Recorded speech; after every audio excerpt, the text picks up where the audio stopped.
We are chatting with Erik Estrada today. A lot of you know Erik. He's actually, could you say Idaho's like your second home now that you've been here a Well, couple years yeah, ago? well, I love the potatoes for sure. Yeah. And I love Idaho. The people are wonderful. The law enforcement guys that I met and everybody there been real terrific. It's a special place for me now. And I'm going to be coming back. I'm going to be doing a lot of things up there with the schools and with abused children. I'm going to try to promote and encourage young people to get into law enforcement as a career or first responder category careers, because we need that. And, basically people have a certain amount of percentage in their DNA of compassion.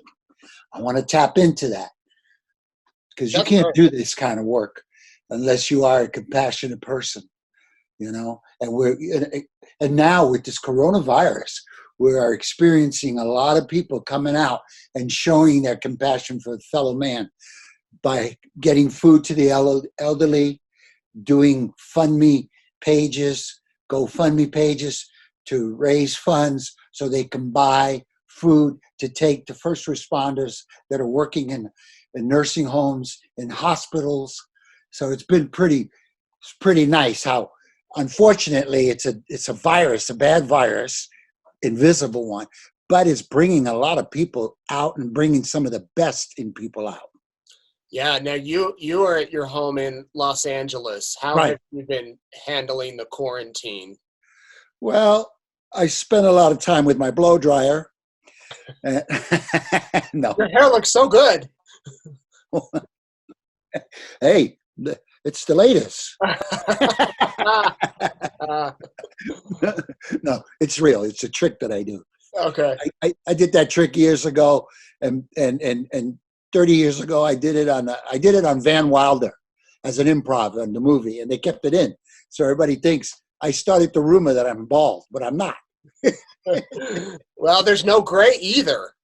Well, that's because my daughter dyed my hair last week. I was all white last week.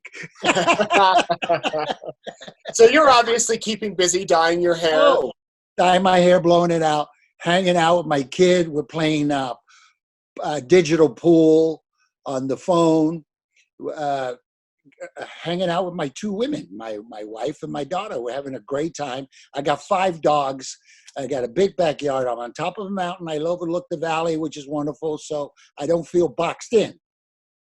But I can understand how people that are in apartments or in a home where they don't have a lot of space to go out to would feel. Because sometimes I get up in the morning, because today is my 19th day of quarantine. And we keep a lot of joking, a lot of, as you could tell, I like to laugh. Yeah. That's how you get over stuff. And basically you just, being boxed up, people that are boxed in and they can't get out, it's a necessary thing to do right now anyway, especially with the next 2 weeks, according to the scientists, that it's going to be real crucial these next 2 weeks. So people really got to wash their hands. They got to 6 feet apart. They really got to focus on that, even though it may be difficult, but think of the alternative. Yeah.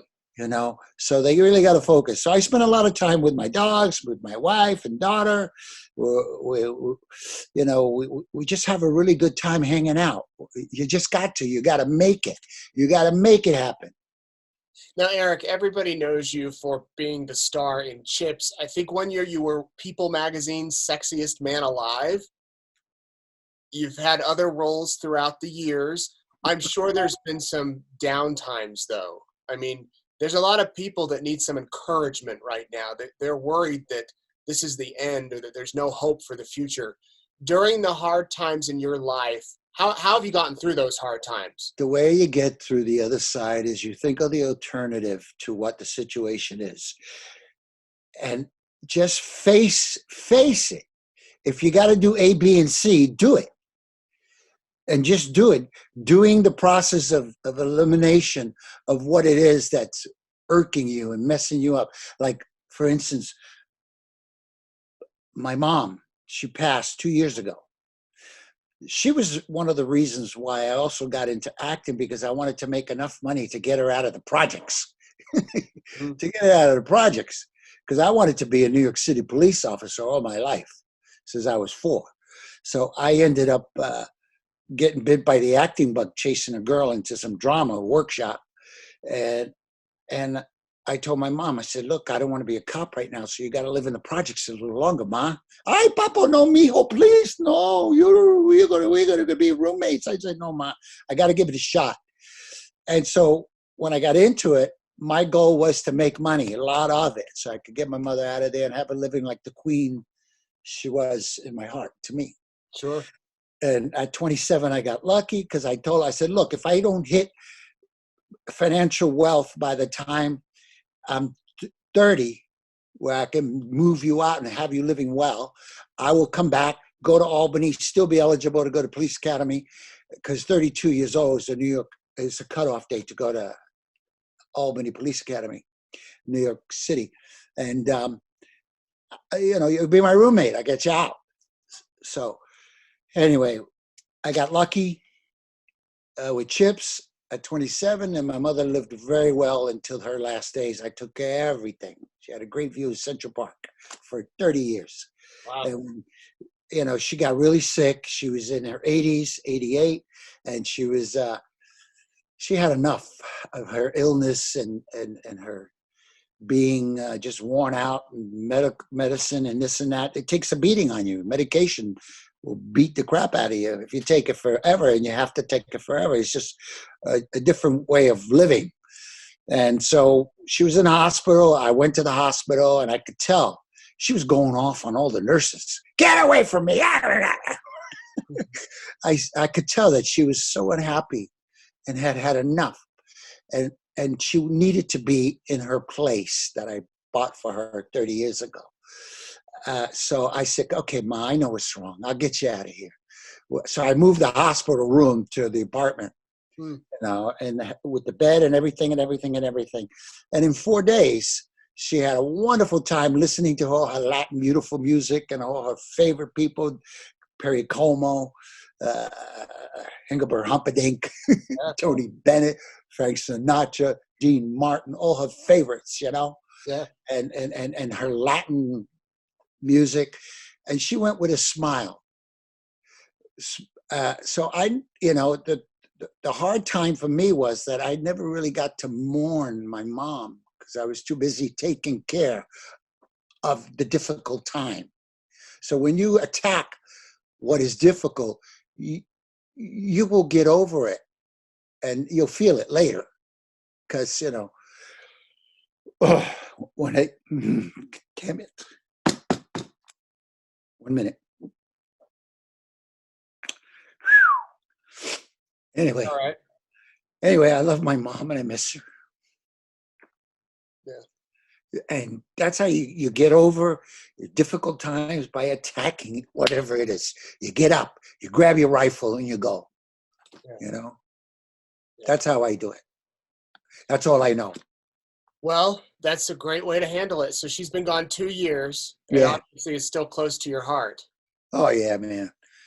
She's in there. She's in there. Oh, my God. She was great. She was awesome. What's the best piece of advice, Erik, that someone's given you throughout your life? Do you have like a personal motto that you carry on your chest as you live day to day? Yeah, I got it from two men in my life. Well, my mother for sure, but I've always felt that I was responsible for my mom living well and being taken care of as a kid, because I started working at the age of 5 selling snow cones in the streets of Harlem with my grandfather. So he taught me, workability, and that's why I'm such a workaholic. That's why I can't sit still. I mean, I've got to roll. I get up in the morning and go, okay, what am I do today? All I can do today is brush my teeth, comb my hair, blow it out, get dressed, walk the dogs, play with the dogs, hang out with my wife and my daughter, binge watch Netflix and Pinky Blinders or Ozark or Dave Chappelle or Ricky Gervais. I just binge watch a lot of stuff, which I like to keep busy during this hard Corona time. I Yeah. call it. Oh, you gotta face it. You gotta face it, even though it hurts or you don't like it. You gotta show up. You gotta show up, man. No matter what, you gotta show up. You gotta go to the start line every day and say, okay, today I'm gonna do this, I'm gonna do that. You don't gotta dig it, you don't gotta like it, but you gotta do it, or else you're gonna get stuck and you're gonna back up. And you don't wanna back up psychologically, emotionally. You don't wanna back up too much. As an actor, we draw on our emotions for work. As all I got to do is think of this and think of that, and I'm ready to go. Got to cry, I'll cry. I got to laugh, I laugh. But in real life, it's effective. It'll knock you down. It'll beat you up if you don't face and go to the starting line every day. Yeah. Once again, pick up your rifle and go, or rock, or whatever it takes. But go forward. Move that football down the field. That's great. That's great. So once this is over and once you can leave your house, what's next for Erik Estrada? Oh man, I'm going to hit the market. I'm going to go shopping. I love to shop. Yeah. I love Home Depot. I love Costco. I love all the supermarkets. I like to go and just buy stuff. And if I already have it, I buy it from my sister. I like to shop. I enjoy the malls. I enjoy being out amongst the people and having a good time. Yeah. And so I would be doing that. And then I'll go back to work and do my gigs and do this and that. I want to get up to Pocatello, Idaho. I want to see if I can sign up with that department and work with them. And tell me a little bit about that. You're about to become a reserve officer, right, for Pocatello? Yeah, I want to. As soon as it's over, I'm going to go up there, and if they'll have me, I will join up, because I want to start an explorer unit up there, and see if I can get young people interested in a law enforcement career. That's great. And raise funds. We did a lot for the St. Anthony PD. We gave them guns, we gave them bicycles, we gave them a dog, we gave them a car, we gave them, they didn't have much, but we did quite a bit. And this is the way I can put back. Now, one thing I tell you about my grandfather, that was one way. And the other person I learned was a police officer that dated my mom, Pete Panos. He was a detective at CSI. That's why I wanted to be a cop, because it came into my life when I was 4 years old, after my mom fired my dad because he was stuck on the needle, She fired him and then started dating a cop. And this guy was awesome. And that's why I wanted to be a cop. And then, of course, I got bit by the acting bug and chased that. And then I ended up as a cop on TV. And then in real life, I'm a cop now. I'm still a deputy sheriff in Virginia, Yeah. So it's all come full circle. You're doing your childhood dream now after you fulfilled your acting dream, but you're still doing a little bit of acting. And the Chrissy. Yeah. I just did a Hallmark movie, and it's a reoccurring role. I'll be back on that. And then I did a little thing. I played the mayor on this new Ted Danson comedy produced by Tina Fey. Well, we know that there's a lot of people right now across the country going through hard times, and the whole purpose of these conversations is just to bring a little bit of inspiration, isolation inspiration. And Erik is an inspiring guy who hopefully you've gotten some out of this conversation. I know I have, and I really appreciate you talking with us and sharing some insight and encouraging us to push through this time, because it too will end. You must push. Just get up and face the day. If you don't want to brush your teeth that morning, don't. But blow out your hair like I do. All right, and hopefully we'll be seeing you soon here in Idaho, Pocatello. Yes, sir. We'll do another. Come up there.